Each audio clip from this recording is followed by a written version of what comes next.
किया। और जब वो ये एक्सपेरिमेंट कंडक्ट कर चुके 3 साल के बाद, उन्होंने उसके ऊपर रिसर्च जो की थी उसको जब शाया किया तो उन्होंने ये सब आवाम के सामने रखा। तो दैट वाज हिलेरियस जो अस्सलाम उनकी वालेकुम। आवाम थी। दोस्तों, मैं आपके साथ आज अमेरिका के अंदर एक एक्सपेरिमेंट हुआ है जिसका नाम है ल्यूजियाना एक्सपेरिमेंट, वो शेयर करने जा रहा हूँ। और ये पेरेंटिंग के रिलेटेड है, यानी कि माँ बाप का घर के अंदर माहौल कैसा क्रिएट करना, और जिस किस्म का वो माहौल क्रिएट करेंगे उसका बच्चों पे क्या इफ़ेक्ट होता है, उसके रिलेटेड मैं आपके साथ एक एक्सपेरिमेंट शेयर करना जा रहा हूँ जिसको कहते हैं ल्यूजियाना एक्सपेरिमेंट। बेसिकली ल्यूजियाना जो है वो अमेरिका की एक स्टेट है। तो इस एक्सपेरिमेंट के अंदर उन्होंने अमेरिका की ऑलमोस्ट सभी रियासतों, यानी कि डिफरेंट स्टेट फ्राम अमेरिका, उन्होंने बच्चे कलेक्ट किए। ऑलमोस्ट 12,000 12,000 बच्चे के ऊपर उन्होंने ये एक्सपेरिमेंट किया। और ये एक्सपेरिमेंट 3 साल चला। यानी कि उन्होंने एक दिन के अंदर डिसाइड नहीं किया कि इस बच्चे के अंदर क्या स्पेशलिटीज़ हैं, इसकी क्या क्वालिटीज़ हैं, और इसकी वे ऑफ थिंकिंग, सोचने की हिस्स कैसी है, ये काम करने में कैसा है। ये एक दिन में उन्होंने डिसाइड नहीं किया। सो दे टुक 3 years फॉर दैट। 3 साल के अंदर उन्होंने ये एक्सपेरिमेंट कंडक्ट किया जिसके अंदर उन्होंने बच्चे की ईच एंड एवरीथिंग, जिससे हम टेस्ट कर सकेंगे इस बच्चे का मेंटल लेवल, यानी कि सोचना किस हद तक ये सोच सकता है और कितने % तक ये सोच सकता है। ये चेक करने के लिए जो अमेरिका के साइकोलॉजिस्ट हैं, बेसिकली साइकोलॉजिस्ट जो हैं, उन्होंने ये वाला एक्सपेरिमेंट कंडक्ट किया। और जब वो ये एक्सपेरिमेंट कंडक्ट कर चुके 3 साल के बाद, उन्होंने उसके ऊपर रिसर्च जो की थी उसको जब शाया किया तो उन्होंने ये सब आवाम के सामने रखा। तो दैट वाज हिलेरियस, जो उनकी आवाम थी वो तो जैसे उनके ऊपर टूट पड़ी, क्योंकि उसका जो रिज़ल्ट था, उनके रिज़ल्ट के मुताबिक वो ये कह रहे थे कि इन 12,000 बच्चों के अंदर जितने अमीर हैं उनका दिमाग कदरे ज़्यादा चल रहा है जो गरीब हैं, यानी कि गरीब के बच्चों का दिमाग कम चल रहा है। और इसकी जो परसेंटेज बताई गई वो 20% है, यानी कि अमीर बच्चों का दिमाग 20% ज़्यादा चल रहा था गरीब बच्चों से। तो जब ये बात अमेरिका की ल्यूजियाना की स्टेट को पता चली तो वो उन साइकोलॉजिस्ट के अगेंस्ट हो गए कि ये आपने कैसा रिज़ल्ट अखज़ किया है। तो ये वैसे भी हमारी जो साइकोलॉजी है, ह्यूमन साइकोलॉजी, इंसान की सोच के बरअक्स है। क्योंकि अल्लाह पाक की ज़ात तो जो इंसान को जब पैदा करती है तो वो ऐसा डिफरेंस क्रिएट नहीं करती कि अमीर के बच्चे को दिमाग ज़्यादा दे दिया और गरीब के बच्चे को दिमाग कम। तो ये बेसिकली चाहे हम मुसलमान हों, चाहे किसी भी मज़हब से बिलोंग करते हों, जो हमारी इनर साइकोलॉजी है वो सबकी सेम है।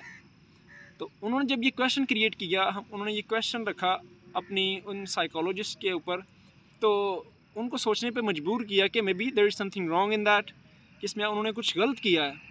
तो जब इतने क्वेश्चनिंग आंसरिंग हो रही थी आवाम की तरफ से, तो उन्होंने सोचा कि इसको दोबारा से ना हम अगेन इस एक्सपेरिमेंट करते हैं, मगर इस दफ़ा साइकोलॉजिस्ट नहीं, न्यूरोबायोलॉजिस्ट करेंगे।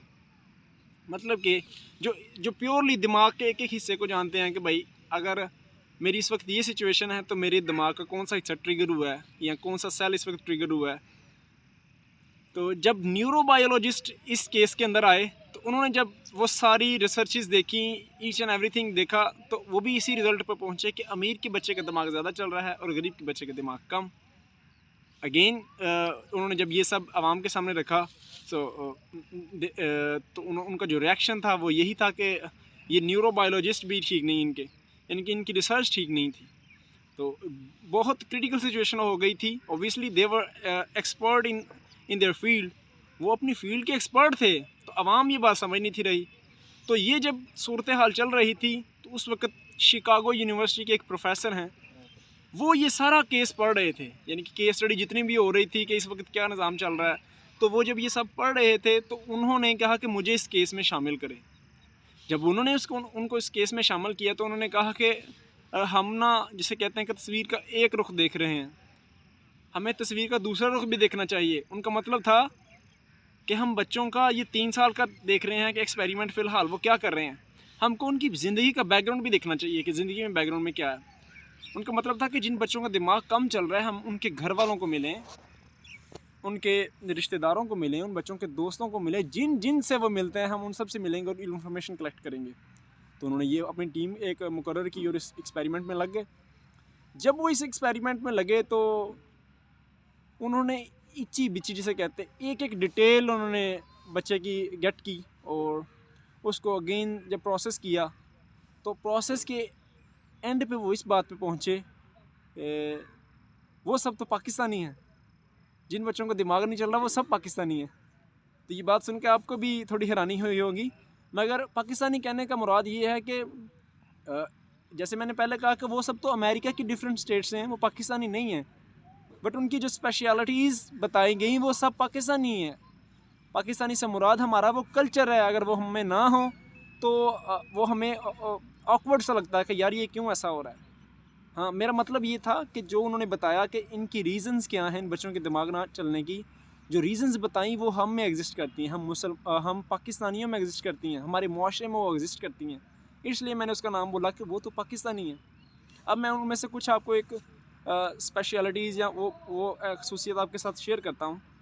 तो दोस्तों जब उन्होंने वो रीज़न्स शेयर किए हमारे साथ, तो वो मतलब कि वो जैसे हमारा कल्चर हो वो हम में एग्जिस्ट करती हैं। और यही वजह है कि आजकल जो हमारे बच्चे हैं या कह लें कि हमारे पाकिस्तान में लेवल ऑफ लिटरेसी, जो ख़वानदगी का लेवल है वो डाउन है। ये वो खसूसियात होंगी, मुझे उम्मीद है कि आप जब ये सुनेंगे तो आप कोशिश करेंगे इंशाल्लाह कि हम इनसे जान छुड़वाएं अपनी। हम कोशिश करें कि इनको इन चीज़ों को अपने से निकालें।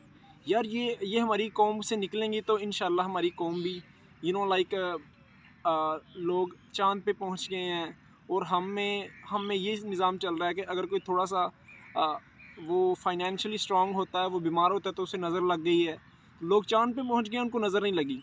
तो these sort of things that exist in our society, so हमें इन चीज़ों को ख़त्म करना है।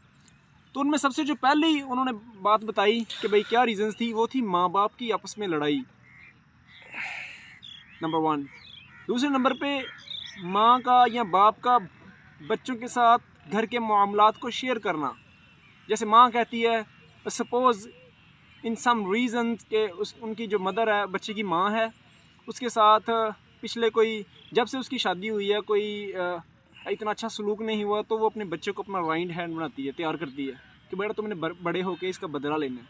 तो ऐसी चीज़ें जब वो बच्चों के साथ हम शेयर करते हैं तो बेसिकली वो अलर्ट हो जाते हैं।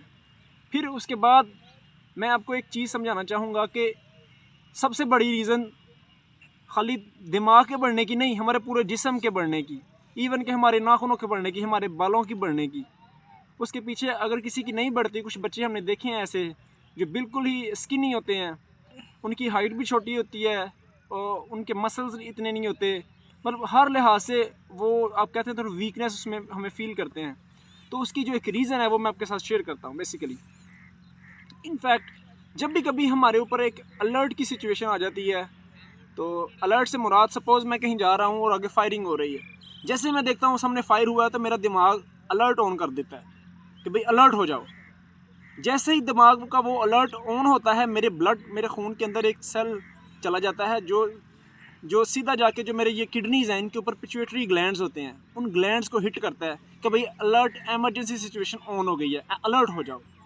जैसे ही किडनीज़ के जो ऊपर पिट्यूटरी ग्लैंड्स हैं वो ये चीज़ देखते हैं कि यानी कि हमारे ऊपर अलर्ट की सिचुएशन आ गई है, तो वो फ़ौरन से दिमाग को ये पैगाम भेजते हैं कि मेरे जिस्म के अंदर जितनी भी पावर है वो पूरे जिस्म में कहीं और इस्तेमाल ना हो, सिर्फ मसल्स के अंदर वो इस्तेमाल हो। जब भी कभी अलर्ट की सिचुएशन आती है हम दो काम कर सकते हैं, आदर वी कैन फाइट और वी कैन फ्लाइट, या हम लड़ेंगे या दौड़ेंगे। तो लड़ने में भी हमारे मसल्स चाहिए, दौड़ने भी हमारे मसल्स चाहिए।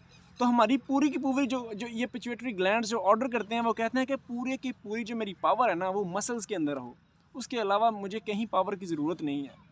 तो जैसे ही ये हमारी वो हमारे जो जितनी भी तवानाई है, जितनी भी पावर वो मसल्स में चली जाती है, इस सिचुएशन के अंदर हमारे जिस्म का एक भी हिस्सा नहीं बढ़ता, इवन कि हमारे नाखून नहीं बढ़ते। इस सिचुएशन जैसे हमारा अलर्ट ऑन होता है, हमारे बाल नहीं बढ़ते, हमारी हाइट, हमारा दिमाग बंद हो जाता है उस वक्त, क्योंकि हमें दिमाग की ज़रूरत नहीं। वी हैव टू फाइट और flight, these are the two things that we have to perform at that time.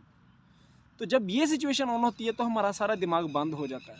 तो ये बताने की वजह ये थी कि सपोज़ करें कि मेरा एक बेटा है, उसने कोई थोड़ा बहुत गलत काम किया, मैंने उसको डांटा। अब वो छोटा सा कह लें कि 1 साल का है वो, 1 साल का बच्चा जब तंग करता है तो हम उसको डरा धमका देते हैं, या किसी से कहते हैं, माँ बाप से कहती है कि ये मेरी बात नहीं सुन रहा, तो वो ऊंची आवाज़ में बात करता है। तो जैसे ही बाप ऊंची आवाज़ में बात करता है, बच्चे का अलर्ट ऑन हो जाता है। जैसे ही उसका अलर्ट ऑन होता है, उसके जो पिट्यूटरी ग्लैंड्स हैं वो कह देते हैं कि यू हैव टू ऑप्शंस, या लड़ो या भागो। उस वक्त बच्चा सहम जाता है। आप देखते हैं कि उस वक्त बच्चा भाग भी नहीं सकता क्योंकि बाप सामने होता है, वो कुछ भी नहीं कर सकता, सिर्फ वो उस वक्त वो सिर्फ सहम जाता है और उसका अलर्ट ऑन हो जाता है, और उस अलर्ट की वजह से उसका दिमाग बंद हो जाता है। साइंसदानों का ये प्रूफ है कि अगर खुदा न खास्ता माँ जो बाप है वो माँ को बच्चे के सामने एक दफ़ा थप्पड़ मार दे, एक दफ़ा थप्पड़, तो कितने साल वो अलर्ट में ही रहता है, उसी अलर्ट में रहता है, यानी कि कितने साल तक उसका दिमाग बंद रहता है। वो जैसे ही अपने बाप को देखता है, उसका अलर्ट ऑन हो जाता है कि यार इसने तो मेरी माँ को मारा है, मैं तो छोटा सा बच्चा हूँ। वो डरता है, कोई भी वो बात करता है तो उससे डरता है, तो जैसे ही वो डरता है तो उसका दिमाग बंद हो जाता है। तो ये बहुत बड़ी रीज़न्स है, बच्चों के साथ घर के हालात शेयर करना, उनका अलर्ट ऑन हो जाना, और ये सारी रीज़न हैं जिनसे बच्चों का दिमाग नहीं बढ़ता। तो आप हद्दुल वसा कोशिश करें कि अपने बच्चों के साथ फ्रैंकनेस का माहौल रखें, उनसे कोई गलतियाँ होने दें, बच्चों से गलतियाँ होंगी तो वो सीखेंगे। जैसे ही गलती होगी आप उनसे कहें बेटा ये ठीक नहीं, तो वो आपसे क्वेश्चन करेंगे कि बाबा ये क्यों नहीं ठीक। जैसे ही वो क्वेश्चनिंग, जब तक वो आपसे क्वेश्चन कर रहे हैं उनका दिमाग चल रहा है, जैसे ही वो when they stop questioning it means they have stop their mind working, उनका दिमाग बंद हो गया, मतलब वो इस वक्त उनका दिमाग काम नहीं कर रहा। तो ये बहुत बड़ी रीज़न है, अपने घर से इस चीज़ को निकालें, बच्चों के साथ फ्रैंकनेस का माहौल रखें, और अगर वो कोई क्वेश्चन करते हैं उसको अच्छे अंदाज में आप बयान करें। आप बच्चों को एक बेहतरीन रोल मॉडल बन के दिखाएँ। और साइंसदानों का ये प्रूफ है कि अगर आप चाहते हैं कि आपके बच्चे की नशोनुमा, उसके दिमाग की नशोनुमा अच्छी हो, तो माँ को चाहिए कि वो उसका जो बाप है, बच्चे के सामने उसके बाप को एक हीरो की तरह पेश करे कि बेटा तुम्हारा बाप इज़ लाइक अ हीरो। और बाप को चाहिए कि वो जो उसकी बच्चे की माँ है उसको वो एज ए हीरोइन प्रेजेंट करे। जैसे ही ये माहौल रहेगा घर में, तो बच्चे का दिमाग बढ़ता रहेगा। और रीज़न जो स्टार्ट में रीज़न बताई गई थी कि अमीर का दिमाग क्यों चलता है, क्योंकि उनके जो फाइनेंशियल तौर पर वो ठीक होते हैं, तो लड़ाई कदरे कम होती है। फिर उन्होंने ये प्रूफ भी किया कि जो अमीर हैं उनके बच्चों का भी दिमाग नहीं चल रहा, तो पीछे रीज़न्स माँ बाप की लड़ाई और घर का वो माहौल था। मतलब घर का माहौल बहुत ज़रूरी है। आप अपने घर का माहौल ऐसा बिल्डअप करें कि आपके बच्चों का दिमाग चले। मैं उम्मीद करता हूँ कि आपको ये वीडियो, आप लाइक ना करें, सब्सक्राइब ना करें, बट इसको अपनी ज़िंदगी के ऊपर अप्लाई करें। अल्लाह हमको इस बात पे अमल करने की तौफीक अता फरमाए। जज़ाकल्लाहु खैर।